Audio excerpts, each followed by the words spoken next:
The story of medieval queens often begins with gilded halls, jeweled crowns, and elaborate ceremonies that dazzled both nobles and commoners alike. To be a queen was to embody majesty, grace, and divine favor. Yet beneath the shimmering facade of power lay a truth so unsettling that it shadowed the lives of countless royal brides across centuries: the fear of the wedding night. For these women, the night meant to seal alliances, secure dynasties, and fulfill sacred vows was not a night of celebration, but one of dread. To understand why medieval queens, women elevated above nearly all others in status, would tremble at the thought of their wedding beds, one must journey into the complicated intersection of politics, religion, medicine, and gender roles that shaped their lives. Their crowns could not shield them from the intimate expectations of matrimony, and the reality of consummation loomed as both a personal ordeal and a political weapon. Marriage in the Middle Ages was rarely about love, especially for royalty. It was a contract, a carefully crafted alliance between kingdoms, dynasties, and noble houses. A queen was not chosen for her personality or desires, but for her bloodline, dowry, and the political leverage her union could bring. As soon as a match was arranged, the young bride was groomed for her new role. Some were barely out of childhood, their bodies fragile and unprepared for the demands of adult life, let alone sexual intercourse and the heavy expectation of bearing heirs. The wedding was the grand spectacle, the open declaration of unity, but everyone knew it was the wedding night that carried the true weight. Without consummation, the marriage could be annulled. Without heirs, a queen's position could be jeopardized. And without submitting to this ritual, she risks humiliation, scandal, or even the loss of her crown. The ceremonies themselves were dazzling, but deeply symbolic of what was to come. The procession to the altar was not merely a spiritual union, but the presentation of a bride as a gift from one dynasty to another. Her vows bound her not just to her husband, but to his family, his kingdom, and his expectations.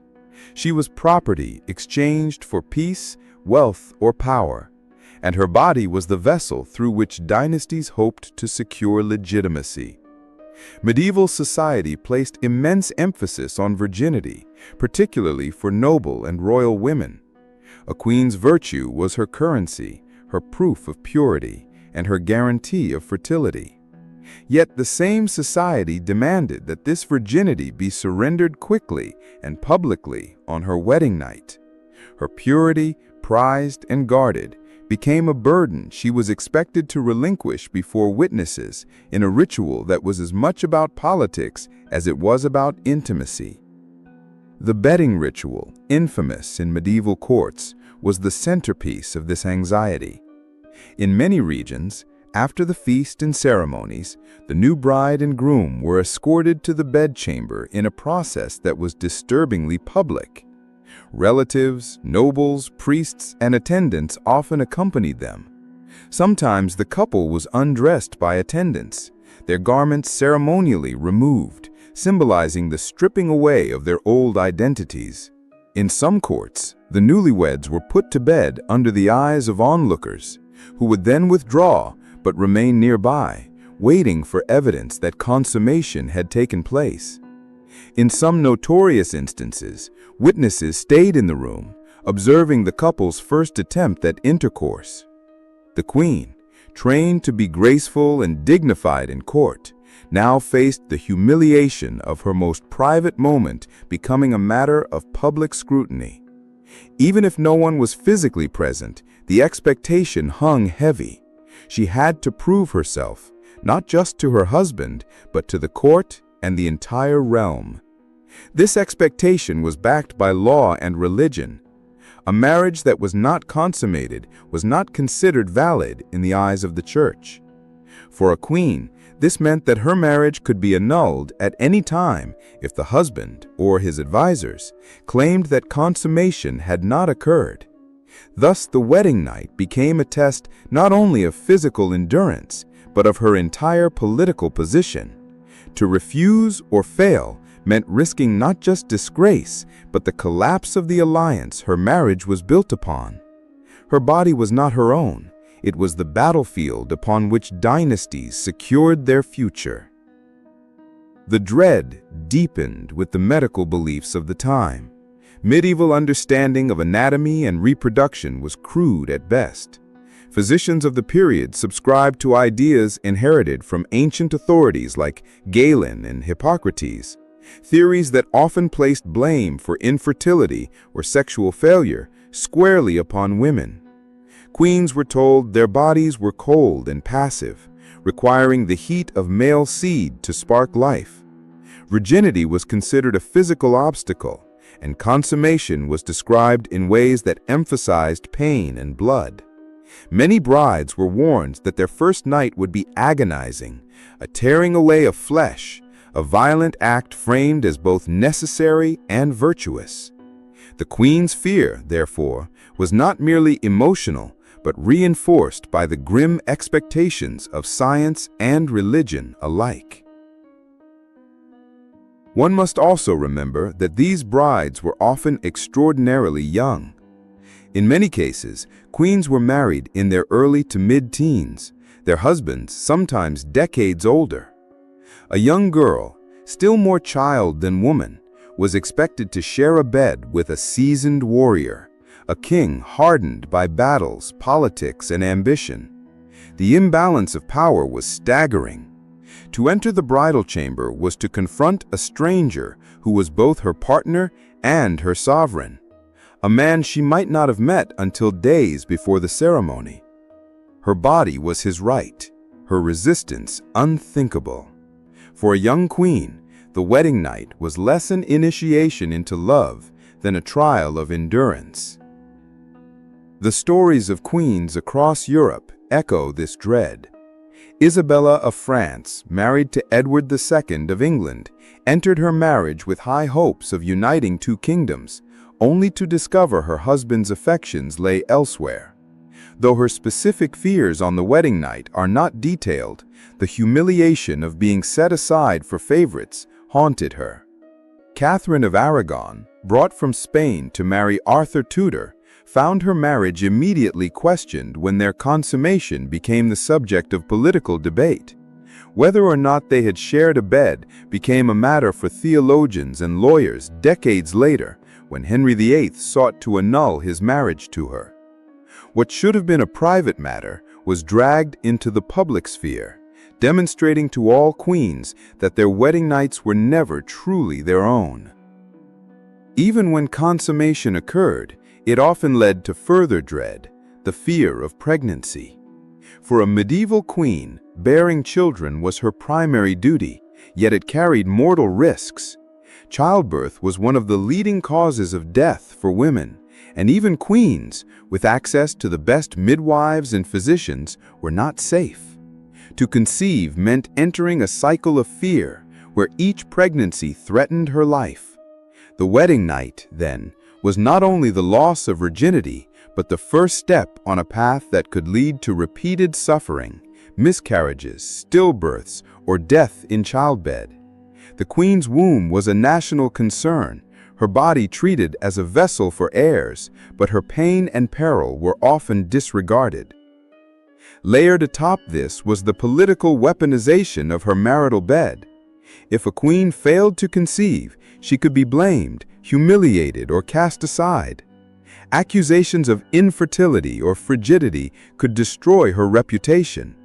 Rumors of impotence, sometimes leveled against kings, were often deflected onto queens, who bore the greater burden of proof. The consummation of the marriage was thus more than a personal milestone, but a public duty, scrutinized, debated, and remembered for years to come. The fear of failure haunted every royal bride, for her worth as a queen was judged not by her intelligence, her piety, or her diplomacy, but by her ability to surrender her body and produce heirs. When one imagines the splendor of medieval courts, the banquets, the jewels, the pageantry, it is easy to forget that behind closed doors lay a world of vulnerability and fear. For queens, the wedding night was not an escape into romance, but an ordeal laden with expectations. It was the moment when political alliances became flesh, when private bodies bore the weight of public kingdoms, and when young women learned that their crowns offered no protection from the most intimate demands of power. The dread was not irrational. It was rooted in the lived experiences of countless queens who endured humiliation, pain, and danger in the name of duty. Their fear was the shadow of their crown, as real and as heavy as the gold they wore upon their heads. The fear that clung to medieval queens on their wedding night did not fade with the dawn.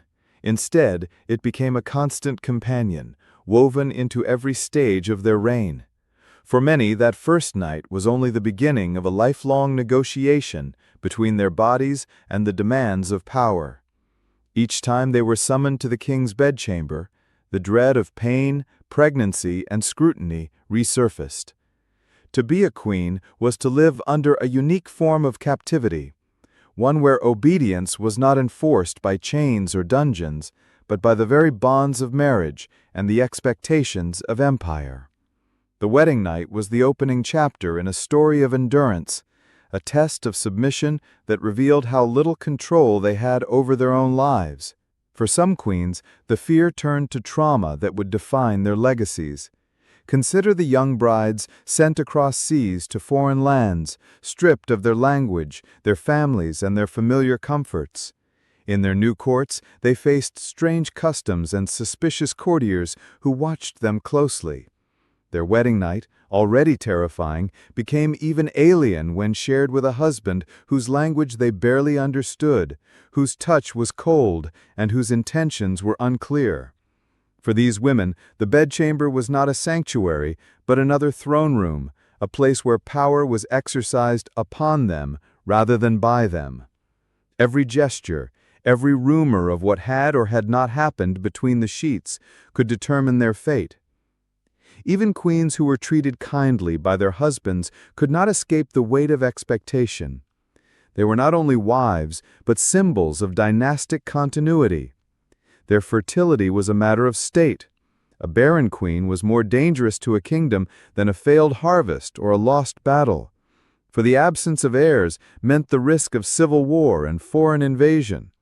Thus, a queen's wedding night was less a private moment of intimacy and more the starting gun of a political race in which her womb was the track, her children the prize, and her own desires utterly irrelevant. This brutal reality explains why queens approached their nuptial beds with dread rather than anticipation.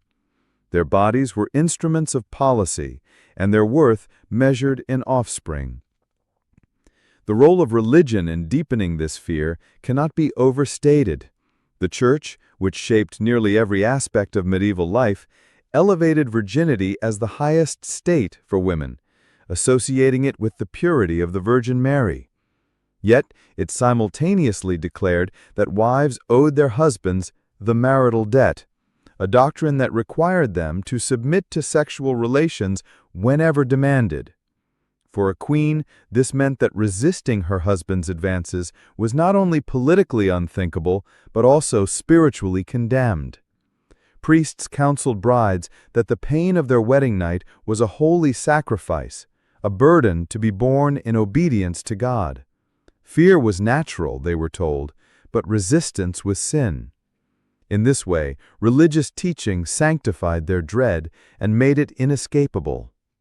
Adding to this burden were the superstitions and medical practices of the time. Remedies were prescribed to ensure fertility, ranging from strange diets to the wearing of charms. Physicians often insisted that women must experience pleasure to conceive, a cruel irony when so many queens approached their husbands' beds with terror rather than desire. The pressure to produce an heir was relentless, and if pregnancies did not follow quickly, blame fell heavily upon the queen. Whispers of impotence might swirl around a king, but it was far safer for courtiers to blame the woman, accusing her of witchcraft, hidden deformities, or divine punishment.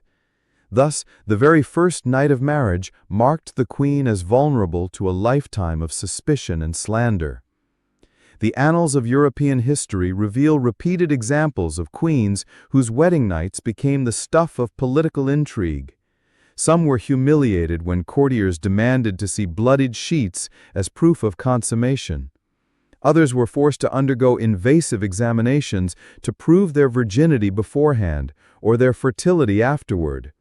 In some cases, the lack of consummation became a tool to dissolve unwanted unions.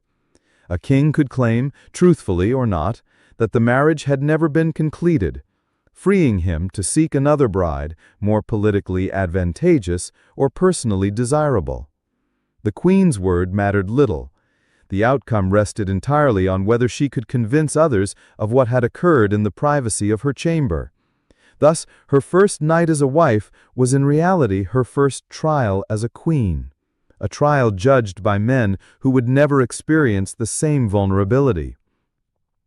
Among the most haunting aspects of this fear was the ever-present threat of death in childbirth.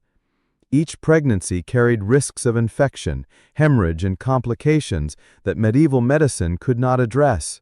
For a queen, there was no escape from this cycle, for her duty was to produce multiple children in the hope that at least one would survive into adulthood. From the moment of consummation, her life became a series of calculated dangers. Some queens died within months of their wedding nights, carried off by complications of early pregnancies. Others endured the agony of repeated miscarriages or the loss of infants, each tragedy compounding the dread that began on their wedding night. When one considers that even the most powerful women in Europe could not escape these dangers, the depth of their fear becomes undeniable. The paradox of queenship was cruel. These women wore crowns, gave orders, and commanded respect in public. Yet, in the most intimate sphere, they were powerless. Their rank did not spare them from the roughness of inexperienced husbands, the humiliation of public scrutiny, or the dangers of childbearing. Indeed, their very status often made their situations worse, for the stakes were higher and their failures more catastrophic. An ordinary woman might face shame if her marriage failed, but a queen could plunge nations into war. Thus, the wedding night of a medieval queen was not simply a personal ordeal, but a moment upon which the fate of realms could hinge. There were, of course, variations. Some queens found themselves fortunate, paired with husbands who showed gentleness or patience. For them, the wedding night might not have been a scene of terror, but of awkward tenderness. Yet even in these cases, the underlying pressures remained. The political necessity of heirs, the weight of religious obligation, and the danger of childbearing were inescapable. Even the most loving of marriages could not erase the fear that the queen's life was expendable in service of dynasty. Her body remained a resource to be used, not a soul to be cherished. As centuries passed, the pattern repeated. Brides wept on their wedding nights, courtiers whispered about consummation, and dynasties rose or fell on the basis of what occurred in darkened chambers. The stories that survive to us today are often veiled in euphemism, recorded by chroniclers who sought to preserve dignity while hinting at scandal. Yet the common thread that emerges is unmistakable. Queens dreaded the moment when their crowns could not protect them, when their authority dissolved, and when they became vulnerable to the demands of one man and the judgment of an entire court. In reflecting on why medieval queens feared their wedding night, one must set aside modern notions of romance and intimacy. For them, the night was not about love or partnership, but duty, survival, and politics. Their fear was rational, rooted in real risks, and reinforced by the institutions that govern their lives. They feared the pain of first intercourse, magnified by ignorance and cultural taboos. They feared the humiliation of public rituals that stripped away their privacy. They feared the failure to conceive, knowing it could cost them their thrones. They feared pregnancy itself, a process that often ended in death. And above all, they feared the loss of self, the realization that no matter how high they rose, they were still bound to serve as vessels for dynastic ambition. The crowns of medieval queens were heavy not only with jewels, but with shadows. On their wedding nights, those shadows pressed hardest, reminding them that power could not shield them from fear. These women entered gilded chambers that were in truth cages, where the duty to obey, to submit, and to produce heirs outweighed any personal desire or comfort. Their wedding nights were moments of triumph for kingdoms, but trials of terror for themselves. The fear that haunted them was not weakness, but wisdom, an understanding of the perilous role they were forced to play. In their dread lay the unspoken truth of queenship, that even the most exalted women of the Middle Ages were never free, not in their marriages, not in their bodies, and not in their beds.